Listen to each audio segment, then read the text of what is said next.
Welcome to this deep dive. Life is full of hellos, but also goodbyes. We make connections, and sometimes they just drift or end, leaving this kind of lingering feeling. Something unfinished.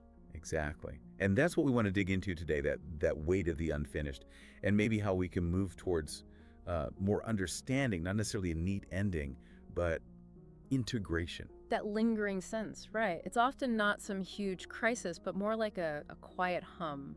Something in the background that just kind of colors things. Yeah. Think about it for yourself. Maybe a relationship that just faded, a friendship where things weren't quite said, even a project you walked away from. Sure. As you bring one to mind, just what do you notice right now? Maybe a little tension somewhere, a change in your breath, even just a fleeting thought. That's interesting, those little clues. Yeah, they often show where our energy is still kind of caught. It reminds me of that story, Anna's story. She had this significant relationship, and it ended pretty abruptly when her partner moved overseas. Oh. And there weren't really any proper goodbyes. It just sort of went silent. Texts unanswered, That slow fade into silence, it can be really tough. Totally. And she tried to just get on with things, work, seeing friends. But she kept finding herself replaying conversations in her head. Wondering what if. Yeah, exactly. What could have been different? Imagining other endings. That sense of a future that just evaporated. It's a real loss, isn't it? And like you said, distractions, they help for a bit. Only for a bit, yeah. Then a song comes on the radio, or she walks past a cafe they used to go to. And boom, it all comes flooding back. The triggers. Right, and what really hit home for Anna, and I think this resonates with a lot of us, is that it wasn't just about him or even the relationship itself. What was it about then?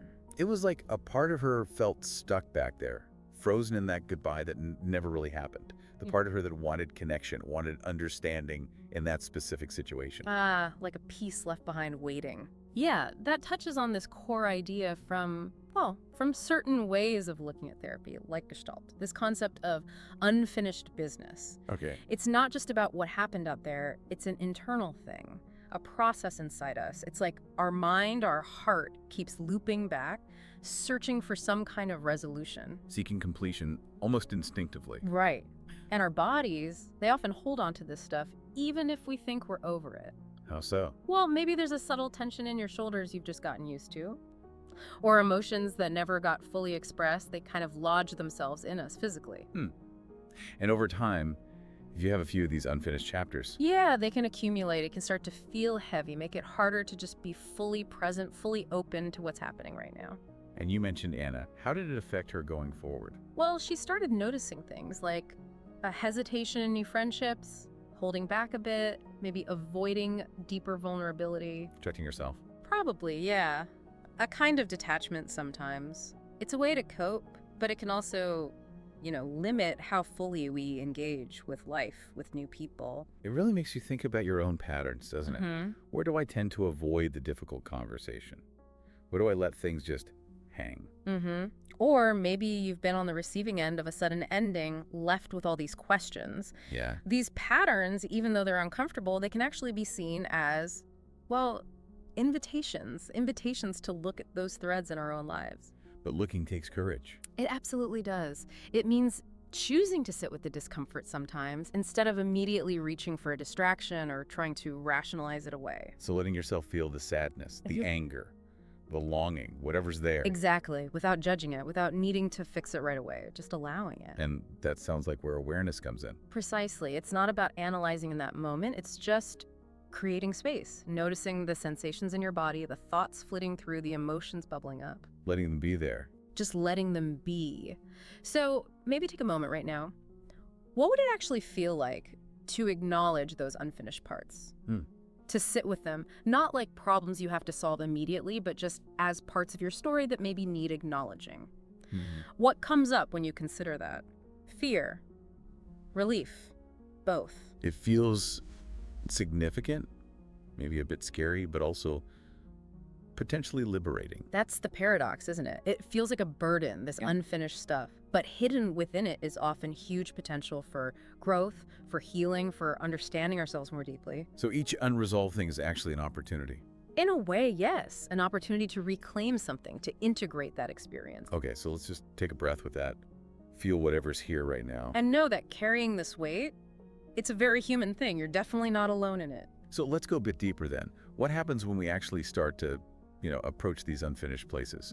Why is saying goodbye, really letting go, so incredibly hard sometimes? Why do we resist it, even when our logical brain knows it's probably what we need? That resistance, it's powerful, isn't it? And often really deep-rooted. We naturally cling to what's familiar, I think, even if it's painful or not working anymore. Yeah. In Gestalt thinking, there's this idea of a cycle of experience, like a natural flow. You feel something, you become aware, you mobilize energy, you act, you make contact, and then you withdraw. There's completion. Okay, a cycle. Unfinished business happens when that cycle gets blocked, interrupted somewhere along the way, we get stuck. Like with Anna, her partner leaving suddenly. Did that just slam the brakes on the cycle for her? It sounds like it, yeah. She felt the loss, the mobilization of emotion, but maybe didn't get to the full contact part. Didn't get to really sit with the pain, express the anger or sadness fully. Because there was no one there to express it to, maybe? Or the situation didn't allow it? Could be. And so those feelings, they didn't run their course. They got stuck inside. And like we said, she started avoiding busyness, distraction. That feels better in the moment. Absolutely. Temporary relief. But it prevents that sense of completion. It keeps the energy kind of trapped. And the body reflects that. You mentioned the tension, the breathing. Often, yes. That tightness, maybe shallow breath, restlessness, sometimes even feeling a bit disconnected or numb.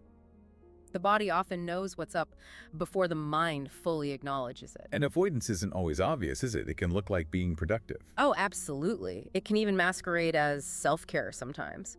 Anna trying to consciously not think about her ex to move on, that actually reinforced the stuck pattern. Right, like trying to not think of a pink elephant. Exactly. You end up focusing on the very thing you're trying to avoid. It takes energy and it often just postpones things, makes the eventual reckoning feel even heavier. So the alternative is awareness. Yeah, awareness is key. Just being present with whatever is, without that layer of judgment, without the immediate urge to fix or change it, trusting that there's wisdom in just feeling what you feel. And when Anna started doing that, Yeah, allowing the feelings, she began to see things differently. She noticed, for instance, connections between how intensely she reacted to this breakup and some much earlier life experiences, maybe around abandonment or loss. so it gave context. Yes. It didn't magically make the pain vanish, but it helped her understand why it felt so big. It humanized her reaction. It wasn't just about the ex, it was about her whole history. So for us listening, it's worth reflecting on where we tend to get stuck in that cycle. Do I avoid feeling things? Do I have trouble expressing them? Is it the letting go part that's hard? Those sticking points. They often start as ways to protect ourselves, maybe from feeling overwhelmed when we were younger, but over time, they become these automatic patterns. And they limit us, shape our current relationships. They can, yeah. Subtly, often unconsciously. And this brings in the idea of responsibility you mentioned, but not blame. Exactly. In this context, responsibility is about owning your experience, your reactions, your feelings, and importantly, your power to choose how you respond, even when you can't control the situation itself. So for Anna, it was like, okay, I couldn't stop him from leaving, but I can choose how I engage with this ending now. Precisely. She could choose to stay open to the pain, to honor how much the relationship meant, and eventually to make a conscious choice to say goodbye to that specific chapter, that version of her future. Saying goodbye like that, it feels less like defeat and more like an act of self-respect. I think so. It's honoring what was real, what was valuable, without clinging desperately to what can't be anymore. It's finding a way to make peace with impermanence. Because refusing to let go, it keeps you tied to the past, gives your power away in a sense. It can feel that way, whereas choosing to engage, to consciously work towards completion, that's about reclaiming your agency, making space. It definitely takes courage, though, and vulnerability. Yeah. Being really honest with yourself. For sure, and asking yourself, what stories am I telling myself about why I haven't let go? Am I waiting for something that's never going to happen? Am I scared of stirring things up? Those stories can be really convincing. They can. But often, just recognizing the story as a story is the first step. Underneath it, there's usually a simpler, perhaps more vulnerable truth waiting. And one way to get closer to that truth is just paying attention to the here and now. Yeah, what in Gestalt we might call phenomenology. Simply noticing your direct experience moment by moment without adding interpretation or judgment. What's happening right now? So for Anna, that meant really tuning into the physical feelings, the tightness, the tears. Yes. and maybe even describing them, perhaps just to herself. There's a heaviness in my chest. My throat feels tight. Naming the raw sensation connects you to those parts you might have been ignoring. Okay, so maybe for everyone listening, just take a second now. Bring your attention inside. What sensations are just there in your body? Notice your breath. Is it shallow, deep? And emotions. Can you put a name to any feeling that's present, even faintly? Just notice. No need to analyze why. Just notice. And as you practice this, maybe over time, you start to see patterns. Oh, that feeling comes up when I think about X, or this tightness always happens before Y. And that noticing, that's where understanding starts to build. It creates space. Space for insight, space for choice. It interrupts the old automatic patterns. It's not about a quick fix then. It's about consistently showing up for yourself. Exactly. Staying present with your own experience. Trusting the process. So back to that core question, what would it take, really take, for you to say goodbye? Not necessarily to the person, but to the parts of yourself still holding on. What would it look like to truly honor those experiences, thank them for what they taught you, and then release them with kindness? You don't need the answer right now. Not at all. Just stay curious, trust yourself, and know you're not doing this alone. This is part of the human journey. Okay. Let's just pause with that for a moment. Take another breath. Feel the weight of all this, but maybe also the possibility. Yeah. And now, let's shift perspective slightly. What if saying goodbye wasn't primarily an ending? What if it was actually a beginning? How do you mean? What if finding closure wasn't about shutting a door firmly on the past, but more about opening a window, creating space for something new, something unexpected to emerge in your life? That feels lighter. Moving from understanding why we hold on to actually how we might let go. Exactly, and letting go. It's often a messy process, isn't it? It's sacred in a way, but rarely neat and tidy. It unfolds in its own rhythm. So Anna, you mentioned she found a way through this using a ritual. Yes, she created a personal ritual of farewell. Rituals can be incredibly grounding when dealing with big emotions. They provide a kind of container, a structure. Okay, what did she do? She decided to write a letter, but crucially, it wasn't a letter to her ex, it was a letter to herself. And she poured everything into it. The love, the anger, the confusion, the sadness, the gratitude for what was good. No filter, no censorship, just raw honesty onto the page. Wow, that sounds intense. It probably was. And then she created a simple ritual around it.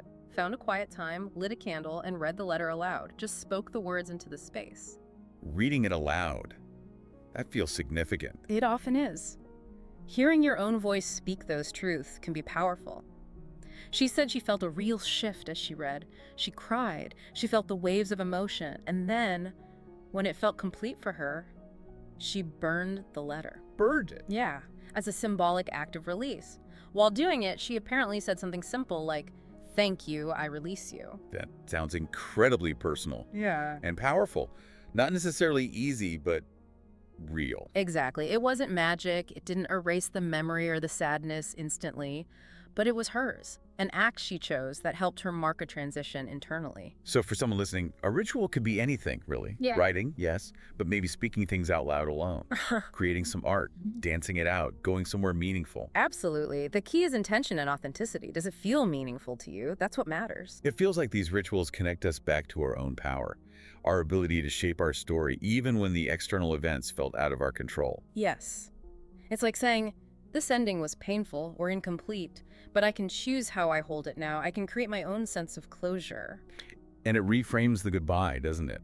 It's less about the other person and more about reclaiming yourself, finding wholeness again. Acknowledging that the impact of that relationship or that situation lives on, but maybe as a gift now or a lesson learned rather than an open wound. Anna actually found something surprising afterwards, didn't she? Yeah. About remembering. She did. She realized that saying goodbye in this intentional way didn't mean she forgot him or the relationship. Instead, it allowed her to. Well, she said, remember differently. Remember differently.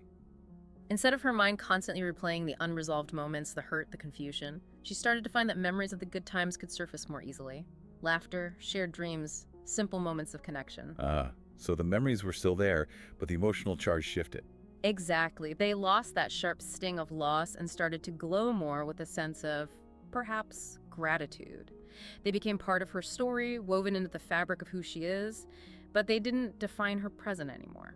That's beautiful. And it's important to remember this isn't necessarily a one-and-done thing, right? Closure isn't always final. Not at all. Life is fluid. Old feelings can resurface. You might think you've dealt with something, and then years later, something triggers it again. That's not failure. Often it just means there's another layer ready to be integrated. It's a sign of growth, actually. So the goal isn't to get to a place where nothing ever bothers you again. Definitely not. It's more about cultivating the capacity to stay open, to be willing to engage with whatever arises whenever it arises. So maybe asking ourselves again, what chapters have I hesitated to close? What emotions are still tucked away, hoping they'll just fade on their own? And what would it take to meet them? Not with judgment, but with kindness, with curiosity, maybe even courage. To see them not just as burdens, but maybe as teachers. It really is a paradox, isn't it? Closure involves leaving something behind, creating distance. But in another way, it brings it closer. Closer to your heart, your awareness, your acceptance. It's about integrating the loss, the ending, into who you are now. And making space. Making space, because truly it seems every ending, every goodbye, holds the potential for a new beginning, a new hello. We saw that with Anna too, right? After she did her ritual, things started shifting externally as well. Yeah, she described reconnecting with friends she drifted from, picking up hobbies she'd let go of, like painting, I think, finding a new sense of purpose, maybe through volunteering. Life started to flow again. She still had sad moments, presumably. Oh, I'm sure. But they didn't dominate anymore. They could coexist with the joy, the connection, the complexity of her life now. So closure, completion. Yeah. It doesn't promise perfection. No. Maybe it offers peace. Not necessarily all the answers, but presence.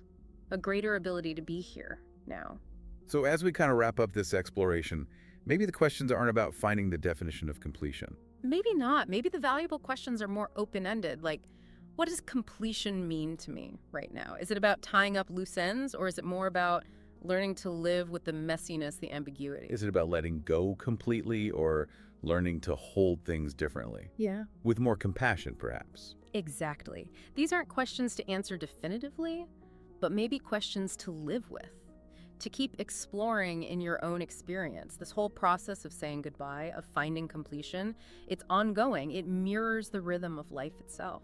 So as you sit with all these thoughts, just notice what comes up. Is there resistance still?